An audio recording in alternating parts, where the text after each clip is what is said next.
दोस्तों, आज के इस वीडियो में हम पढ़ेंगे राजदूत संजय महाभारत की कथा।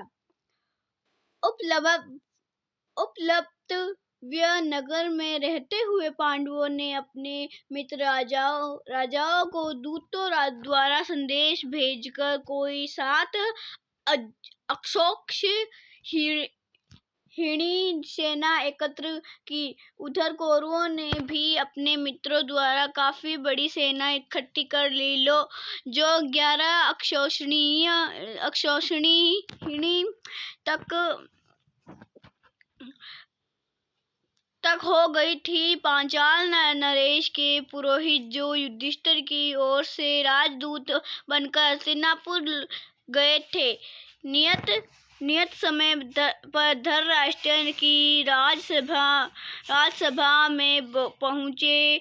यथाविधि कुशल समाचार पूछने के बाद पांडवों की ओर से संधि का प्रस्ताव करते हुए वह बोले, युधिष्ठिर का विचार है कि युद्ध से संसार का नाश ही होगा और इसी कारण वे युद्ध से घृणा करते हैं। वे लड़ना नहीं चाहते, इसलिए न्याय तथा पहले के समझौते के अनुसार यह उचित होगा कि आप उनका हिस्सा देने की कृपा करें।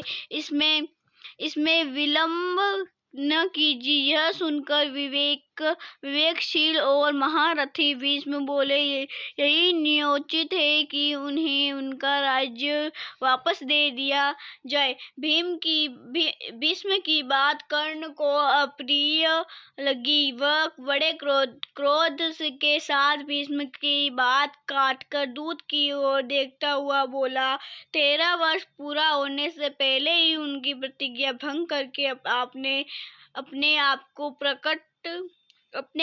प्रकट कर दिया है, इसलिए शर्त के अनुसार आपको फिर से 12 वर्ष के लिए वनवास भोगना पड़ेगा। कर्ण के इस प्रकार बीच में उनकी बात काटकर बोलने से भीष्म को बड़ा क्रोध आया। वह बोले, राजा पुत्र, तुम बेकार ही बातें कर रहे हो।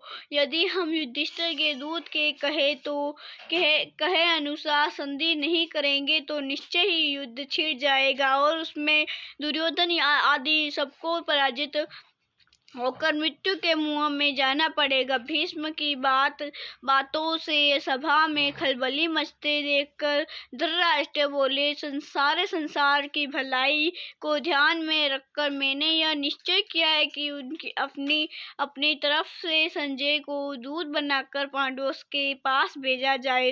फिर धृतराष्ट्र ने संजय को बुलाकर कहा, संजय, तुम पांडु पुत्रों के पास जाओ। वहां श्री कृष्ण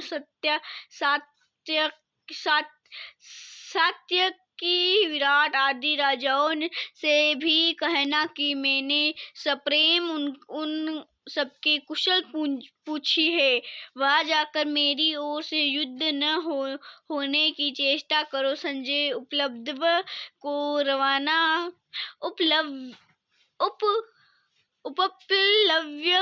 रवाना हो गए।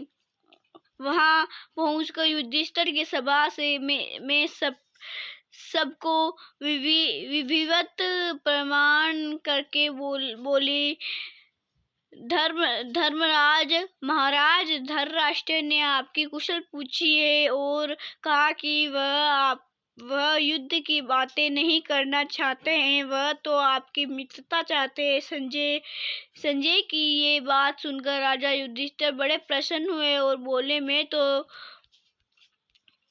तो संधि चाहता हूँ।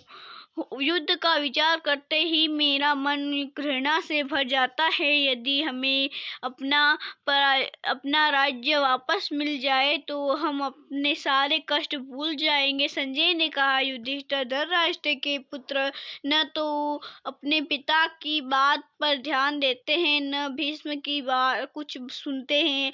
आप सदा से ही न्याय पर स्थिर है। आप युद्ध की चाह न करी। संजय की ये बातें सुनकर युधिष्ठिर बोले, संजय, श्री कृष्ण दोनों पक्षों के लोगों को हित चिंतक है, वह जो सलाह देंगे वैसे ही मैं करूँगा। तभी श्री कृष्ण बोले, मैं स्वयं हस्तिनापुर जाना उचित समझता हूँ। मेरी यही इच्छा है कि कौरवों से संधि की जा सकती हो तो की जाए। श्री कृष्ण के बाद युधिष्ठिर फिर बोले, संजय, कौरवों की इस राजसभा में जाकर महाराज धृतराष्ट्र को मेरी तरफ से प्रार्थना पूर्वक संदेश सुनना कि कम से कम हमें 5 गांव दे। हम पांचों भाई इसी से संतोष कर लेंगे और संधि करने को तैयार होंगे। युधिष्ठिर का यह संदेश लेकर संजय पांडवों तथा श्री कृष्ण से विदा होकर हस्तिनापुर को रवाना हो गए। राजसभा में आकर उन्होंने युधिष्ठिर की सभा में जो चर्चा हुई थी उनका सारा हाल कह सुनाया। संजय के इस प्रकार कहने पर भीष्म दुर्योधन को दोबारा समझाने के बाद धृतराष्ट्र से बोले, राजन, कर्ण बार बार यही दम पर भर रहा है कि खत्म कर डालूंगा, किंतु मैं कहता हूँ कि पांडवों की शक्ति का 16वां हिस्सा भी उसमें नहीं है। तुम्हारा पुत्र उसी के कहे में चलता है और अपने